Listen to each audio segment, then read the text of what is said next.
Hi, Emmy Olivas, registered dietitian here. Today I am here for you to be able to have a checklist of what you're doing and what you're not doing and what you need to start doing into your daily routine and regimen. First thing on the list is, did you eat breakfast this morning? Now don't feel guilty if you did not, but know that this is something that you do need to start doing. I'll share a little story with you. When I was younger, going through college, I hated breakfast. And I would never eat it, and I would never feel very good during the day, but I never felt hungry. And I just would not make myself eat breakfast. And as the years went on, I actually love breakfast now. It's my favorite meal of the day.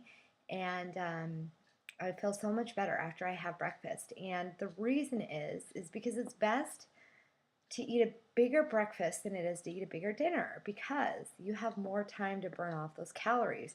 Also, it's going to sustain you for what you need the energy for the rest of the day. A lot of people think by skipping out on breakfast they're saving calories, but they're actually just going to be consuming them later in the day, which is more of a negative effect. You need something, whether it's even a little glass of almond milk, something like a piece of whole wheat toast with peanut butter to start your metabolism off for the day. And so the other thing is you need to be checking and making sure that you're getting in 1 to 2 snacks per day. Um, something, something that has a carb and something that also is a protein. So for example, maybe an apple with peanut butter. And this is going to help you from overeating at your meals. And it's also going to keep your blood sugars regulated, and it's going to keep your mood consistent throughout the day. And it's also going to provide you your metabolism to be able to maintain its function by not holding on to calories because it's not sure when you're going to eat again. Uh, you also need to check off if this is something you're doing or not. If you are eating leaner proteins such as chicken, fish, turkey, extra lean beef versus fattier meats like hot dogs, ribs, sausage, and fried meat. I know that can be very tempting because if your taste buds are used to it, you may crave it, but eventually, if you start eating the right kinds of foods, you're going to crave the healthier foods. It's very necessary because those other types of fatty foods, such as hot dogs, do not have a lot of nutrition in them, has a lot of fat, and of course, as we all know, excess calories and excess fat get stored in your body and make us gain weight. So, you also need to check to see if you're eating enough fruits and vegetables in your day. Try 5 servings per day, maybe a cup of raw veggies, a half a cup of cooked, um, maybe carrots or something like that, 1 cup of sliced berry, half a banana, and a medium whole fruit. You definitely need to incorporate that into your diet because fruits and veggies are what fight off cancer. They have a lot of antioxidants. They're the natural raw food that our bodies are meant to process, and when we process them, our body has a tendency to be in a more alkaline state, which means when it actually digests, it digests as an alkaline food as opposed to acidic. Even though fruits are originally acidic, they get digested as alkaline. The more alkaline your body is, the less chance for disease.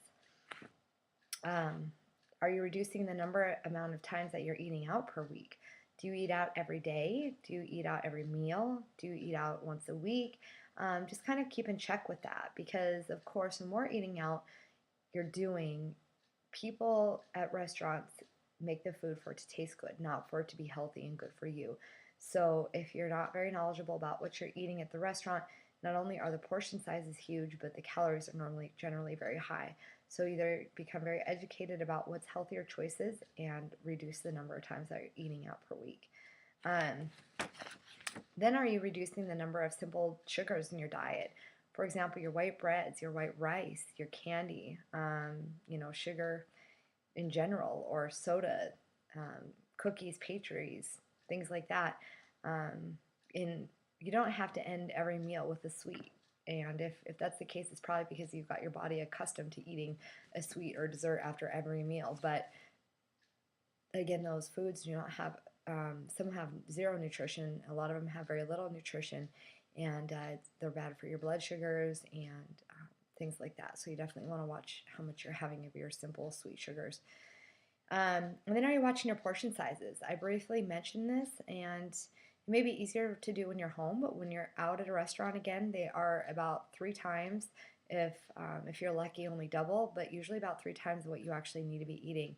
So either share it with your spouse, your business partner, or friend, or right from the beginning, don't feel silly, but ask them to box up half of it so you don't have it sitting in front of you. Because once you do, you know as well as I do that you end up eating the whole thing.